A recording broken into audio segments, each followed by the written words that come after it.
Now in charge of Congress, Democrats wasting no time over in the House. They're already busy trying to pass ethics, lobbying, and budget rule changes. Democrats in the Senate say they'll get started on some of those same ideas beginning next week. Now, some of the changes up for consideration include banning lawmakers from flying in corporate jets and accepting gifts and meals from lobbyists, and two proposals directly potentially affecting federal spending. Democrats want to end anonymous sponsorship of pet projects, better known as earmarks, and return to the pay-as-you-go budget rules of the 1990s. Will these proposals change the fiscal picture? Joining me now to talk about that is Kevin Hassett, the Director of Economic Policy Studies over at the American Enterprise Institute and also a Bloomberg contributor, and Susan Lee. She's the Vice President of Economic Policy at the Center for American Progress. Thanks to both of you. Thanks for braving the nice January weather here in Washington. Susan, let me start with you on some of the Democrats' ideas over in the House this evening, talking about earmarks. They are talking about exposing members of Congress who put in pork barrel projects into spending bills and other pieces of legislation, but they don't call for an outright ban on some of those things. Is that enough? Well, I think that's a really good question. I think there's no doubt that the package that has been proposed so far is a really, really important step to restoring public confidence in what is happening in Congress and how we're making certain budgetary decisions. And I think just putting into context how much earmarking there has been, I was very surprised to see that last year there was about $70 billion of earmarks that happened last year. And so clearly this is very important for our broader fiscal picture, as well as increasing public confidence in government. Kevin, let me ask you, how troubling is it to you that it's Democrats grabbing the mantle here when it comes to earmarks? And I thought this was Republicans who were so worried about runaway federal spending. Well, hopefully everybody wants to do something about this. I think the problem is that what the Democrats are going to do, I don't think is really going to have much of an effect. Because the problem with earmarks is that the politicians actually want to show the people back home that they're delivering stuff. And so if I were a congressman, I might want to give a trout fishing national park to my home district, and then I want to tell everybody in my home district that I did that. Of course, the rest of America will be mad at me, but the people that actually control whether I'm in Congress or not will be really happy. And so I think making them just expose what they're doing isn't really going to have much effect at all. You don't think it's going to affect it? Susan, let me get your take on that. Do you think it's going to have any effect on the bottom line federal spending? Yeah, Peter, thanks for letting me respond. I mean, I definitely think that there will be a response because of that. I think that we've seen in many different contexts in government that transparency really does make a difference. So it really enables everyone to see where these different projects are going to, and I think that should increase pressure on members of Congress to really just make sure that they're proposing projects that make sense to not only their constituents but the nation as a whole. Kevin, let me switch gears and ask you about the pay-as-you-go budget rules. You and I have talked about this in the past. Nancy Pelosi stood up there today and said it's going to basically restore fiscal sanity up here in Congress, return to the balanced budget of the 1990s. Can pay-as-you-go make that kind of difference? Yeah, pay-as-you-go can, in principle, make a big difference. I think the question is, will the members of Congress really want to obey the pay-as-you-go rules? Because a simple majority will allow them to vote to disregard them.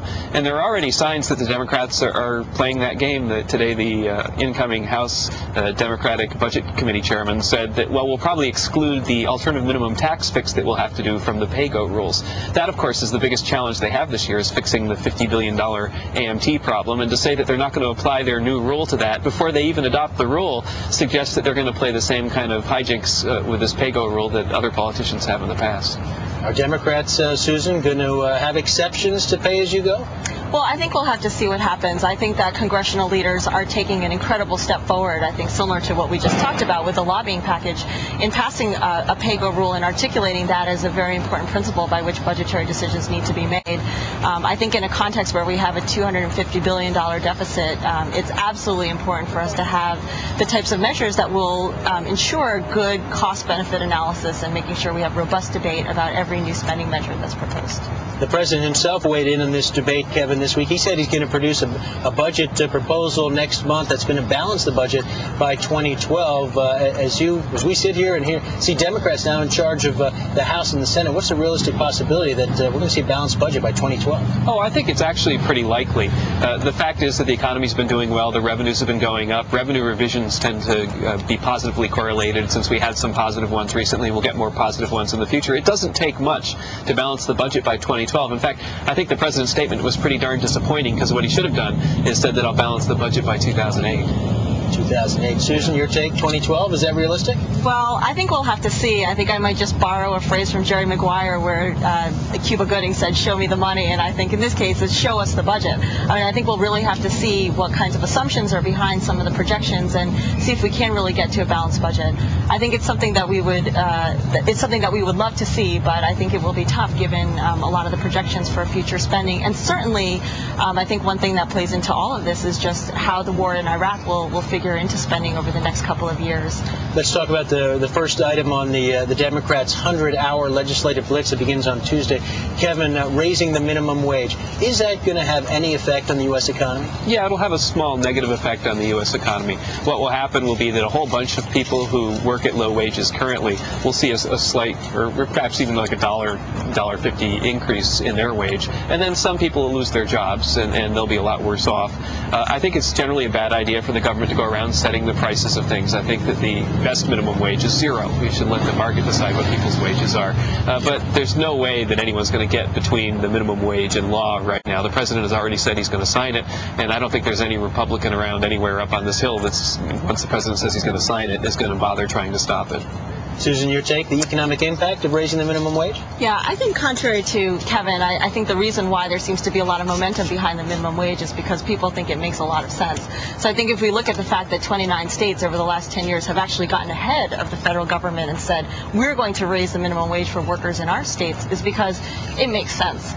So I think having the people who work the hardest and also have the lowest wages in our country have the kind of purchasing power to keep up with the rising costs in this country is something that's very important.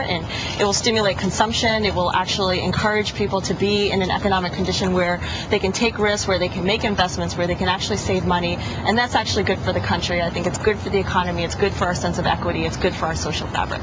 We tried to press Senator Max Baucus, the incoming chairman of the Senate Finance Committee, on what is it he would be willing to include in a minimum wage bill to try and make it a little more palatable for small and medium-sized businesses. Kevin, he wouldn't spill the beans, if you will. Spill the beans for us. What is it they would include? Yeah, there's sort of a laundry list of things that people have included with minimum wages increases in the past, because one of the things that minimum wages do is they do drive up the costs of small businesses, and they do increase bankruptcies in small businesses and so on, and so they have to do something. What they'll do is they'll have some kind of tax provisions that make it a little easier for small businesses. One thing that they might do is expand expensing, the things that qualify for expensing and so on. But there'll be small tax giveaways to business, enough to sweeten the pot. But I think that there won't be really big major business tax breaks because the minimum wage is actually going to make it through. And so there's not really going to be a whole bunch of vote buying going on with this minimum wage legislation. They've already got it, and so they don't need to make many concessions. Susan, there have been a lot of people talking about a clean bill on the Democratic side, some union groups pushing for a clean bill. Yes.